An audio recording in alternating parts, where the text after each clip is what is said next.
मंत्री अशोक गहलोत का कोरोना को लेकर संबोधित कर रहे हैं सीएम अशोक गहलोत। चलिए सीधे रुख करते हैं। ढांचा पूरा तैयार किया और आप सबके सहयोग से, पूरे प्रदेशवासियों के सहयोग से, उनके आशीर्वाद से, जितने धर्मगुरु थे, एनजीओ थे, एक्टिविस्ट थे, व्यापारी थे, अपने मजदूर संगठनों के लोग थे, कर्मचारी संगठनों के लोग थे, या चाहे राजनीतिक पार्टियों के कार्यकर्ता थे, सब ने मिलकर वो जंग लड़ी थी और हम लोग उसमें जीत गए थे। भीलवाड़ा मॉडल का भी और राजस्थान का भी पूरे देश में नहीं बल्कि देश के बाहर, दुनिया के मुल्कों के अंदर भी प्रचार हुआ कि राजस्थान में बहुत शानदार कोरोना का प्रबंधन हो रहा है। हम लोगों के लिए गर्व करने की बात थी। अचानक जो दूसरी लहर आई है, पिछले एक महीने से पूरी तरह तबाही मचा दी। 15 अप्रैल की बात करें तो 250 केस आते थे प्रतिदिन, आज 6,500 केस प्रतिदिन आ रहे थे, कभी 7,000 आ रहे हैं। मृत्यु दर 0 हो गई थी। 15 मार्च को प्रतिदिन कोई मृत्यु हो नहीं रही थी उन दिनों के अंदर। आज 33 लोग मर गए हैं, कभी 30, कभी 32, कभी 33 के आंकड़े आए प्रतिदिन के। ये कोरोना भी अलग तरह के मिजाज का है, ये बहुत ही खतरनाक है। ये दूसरी लहर विशेषज्ञ कहते हैं हमेशा बहुत खतरनाक होती है। इस लहर के अंदर एक तो बहुत फास्ट ये फैल रहा है, नंबर 1। नंबर 2, ये बच्चों में भी जा रहा है, युवाओं में भी जा रहा है। जो पहले खाली बुजुर्गों में जाते थे वो संक्रमित होते थे। और नंबर 3, ये कोरोना घातक रूप ले रहा है। इतनी मृत्यु दर तो पूरे साल भर में कभी भी नहीं हुई थी। उस वक्त पूरे साल भर के आंकड़े देखें तो 20 मृत्यु पर डे मैक्सिमम हुई थी उस दिनों के लिए पूरे प्रदेश के अंदर। और अब कभी 25, कभी 35, कभी 33, मैंने कहा आपको। तो ये जो स्थिति बनी है, घातक ये है, तेज़ी से फैल ये रहा है, नौजवानों बच्चों तक में जा रहा है। आप टीवी देखते होंगे किस प्रकार के दृश्य देखने को मिल रहे हैं। शमशान गृह में जगह नहीं है, वेटिंग लिस्ट लगी हुई है, खुले में दाह संस्कार हो रहे हैं, अस्पतालों के बाहर एम्बुलेंसेज के लाइनें लगी हुई है। और जो टीवी बता रहा है पूरे देश का पिक्चर, वो बहुत ही डरावना है। तो आप सोच सकते हो कि अभी तक मुझसे बचे हुए हैं।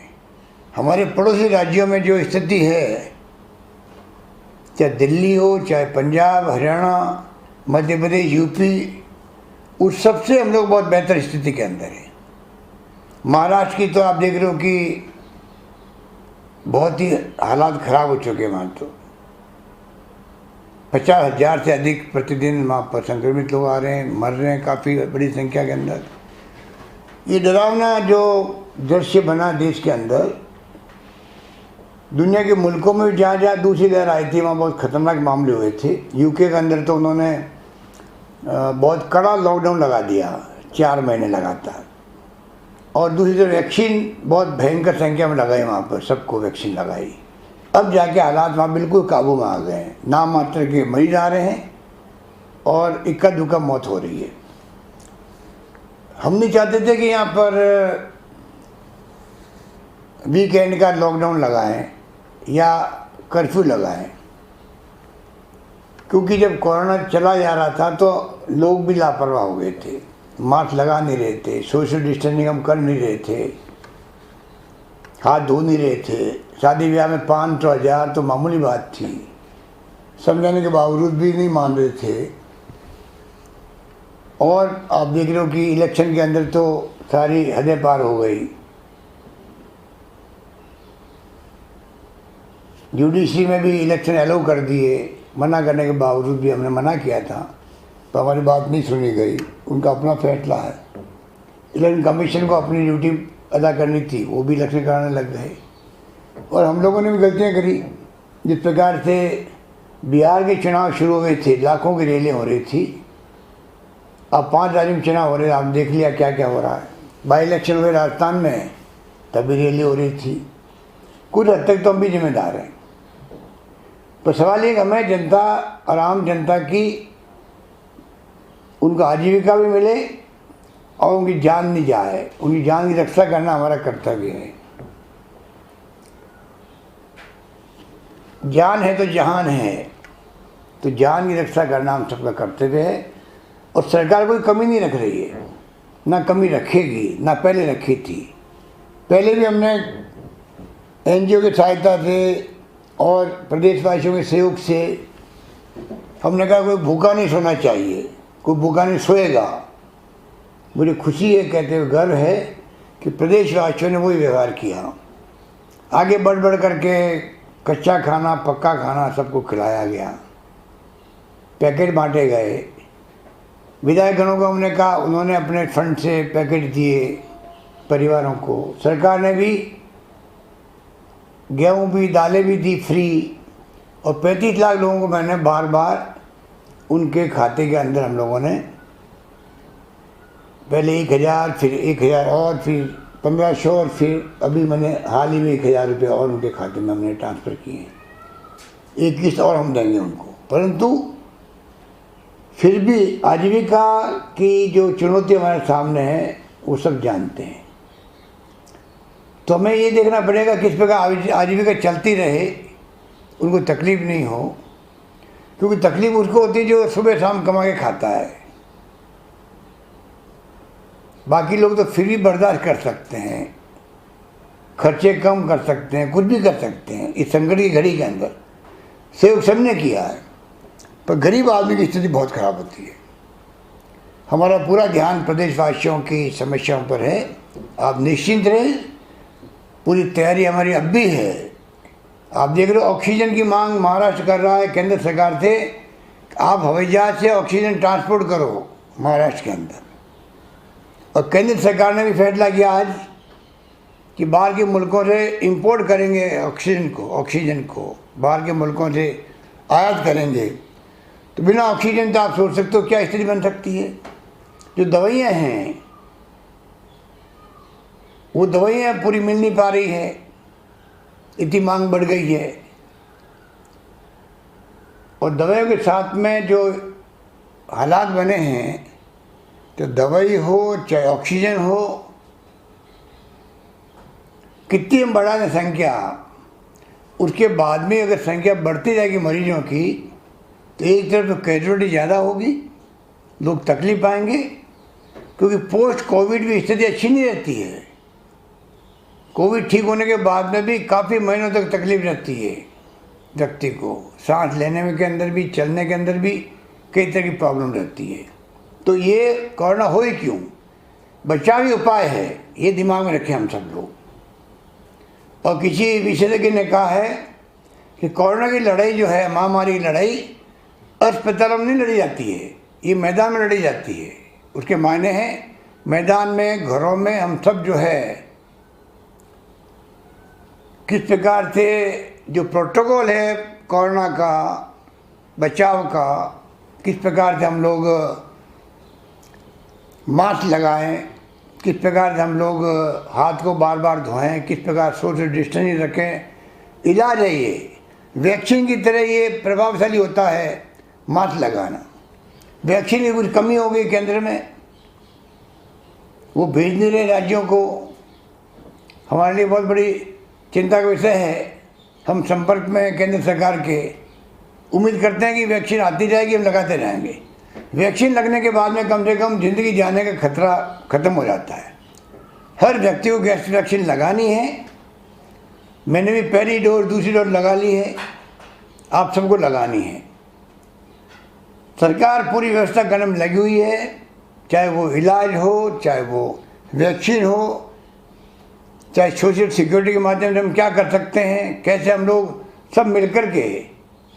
मैं तो आह्वान करना चाहूँगा प्रदेशवासियों को, सभी तबकों को, सभी वर्गों को, सभी संगठनों को पिछली बार 12 महीने 11 महीने आप लोगों ने जो साथ दिया, जिस रूप में एक दूसरे के काम आए, आप लोग इमदाद करी, उसके कारण से राजस्थान कामयाब हुआ कोरोना की जंग को जीतने के अंदर। अब भी जंग जीतेंगे हम लोग, मुझे पूरा यकीन है। आप सब कॉन्फिडेंस बना रहे, हौसला बुलंद रखें, सरकार आपके साथ खड़ी मिलेगी। सारी व्यवस्था हमने करी है, आने वाले वक्त में और हम करेंगे। पूरी तरह हम लोग लगातार गांव के सरपंच पंच तक संपर्क में रहना चाहते हैं। प्रदेशवासियों के तमाम संगठनों से मैंने बातचीत करी है, धर्मगुरुओं से बात करी है, जिससे बात करी है सब लोगों ने विश्वास दिलाया कि हमें जो माहौल बन गया है, हालात हो गए हैं, उसके अंदर हमें सख्त कार्रवाई करनी पड़ेगी, उसके बगैर काम नहीं चलेगा। मैं आपसे अपील करूंगा अंत में कि कृपा करके आप जो फैसले किए सरकार ने, उसको इम्प्लीमेंट करने में आप सहयोग करें। ये नौबत नहीं है कि पुलिस को सख्ती करनी पड़े, क्योंकि हमें जान बचानी लोगों की, और जान बचाने में सख्ती करनी पड़ेगी, वो भी करेंगे, तब जाकर के हम लोग इसको काबू में कर पाएंगे। बड़ा ही महामारी है, फैलते हुए वक्त नहीं लगता है। 1 अप्रैल 15 अप्रैल के आगे देखेंगे तो आप देखोगे हो क्या गया 15 दिन के अंदर। 30-35 लोग मरना प्रतिदिन कभी सुना ही नहीं था हमारे राजस्थान के अंदर, वो स्थिति बन गई है। यही बात कहता मैं आपको मैं विश्वास रखता हूँ कि आप लोग कमी नहीं रखेंगे पूरा सहयोग करने में। मुख्यमंत्री अशोक गहलोत को आप सुन रहे थे। कोरोना ज्यादा खतरनाक है, बेहद गंभीर मुख्यमंत्री, और जिन्होंने गंभीरता के साथ ये बातें भी कही हैं कि गंभीरता बरतनी पड़ेगी, लापरवाही को छोड़ना पड़ेगा। तस्वीरें डराने वाली हैं जिस तरह की नजर आती हैं। मना करने के बावजूद यहाँ पर चुनाव कराए गए, जबकि हमने पहले कहा था कि चुनाव के अभी इतनी जरूरी नहीं है जितना कोरोना से बचाव जरूरी है, लेकिन हमारी बातें नहीं सुनी गई। नेताओं ने भी यहाँ पर गलती की है। देश भर की जो तस्वीरें सामने आती हैं चुनाव रैलियों को लेकर, उससे भी डराने वाली तस्वीरें, जब एक उस रैलियों की तस्वीरों के बाद जब आंकड़े सामने आते हैं तो वो भयावह होते हैं। वैक्सीन से मौत का खतरा हालांकि कम होता है, लेकिन वैक्सीन की भी कमी यहाँ पर नजर आ रही है। केंद्र सरकार से लगातार संपर्क में हम लोग हैं।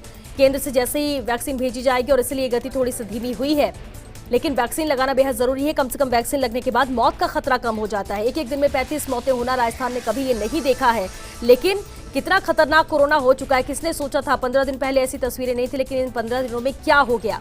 रोजाना आंकड़े बढ़ते हुए नजर आ रहे हैं, रोजाना आंकड़े ये डरा रहे हैं कि कितना खतरनाक ये महामारी है, इसकी दूसरी वेव कितनी ज्यादा खतरनाक है कि हम कैसे नियंत्रण करें। और इसलिए मास्क लगाना, वक्त पर हाथ धोते रहना थोड़ी थोड़ी देर में, ये एहतियात है, और ये भी एक वैक्सीन का ही काम कर रहा है, लेकिन इसकी पालना करना बेहद जरूरी है, और पालना आपको करनी ही होगी। प्रशासन जो कर सकता है, सरकार जिस तरह से सख्ती के फैसले ले सकती है वो सरकार ले रही है, लेकिन सब कुछ आम जन के हाथ में है। गंभीरता से इस महामारी को लिया जाए, गंभीरता से गाइडलाइन की पालना की जाए, तो इस कोरोना की जंग को हम जीत सकते हैं।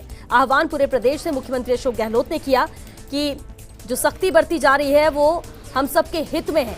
इस कोरोना पर जीत अगर दर्ज करनी है, इस चेन को तोड़ना है, तो ये जरूरी है, और इसके लिए साथ सबका चाहिए। मुख्यमंत्री अशोक गहलोत ने प्रदेश के नाम ये संबोधन दिया, और बार बार एक ही बात कि शुरुआती तौर से, और कहें कि हम पिछले 1 साल से एक ही बात को बार बार दोहराते आ रहे हैं कि सख्ती बेहद जरूरी है। तो तमाम अहम बातों का जिक्र किया और संबोधित आमजन को किया मुख्यमंत्री अशोक गहलोत ने। चलिए आरोपी एक छोटे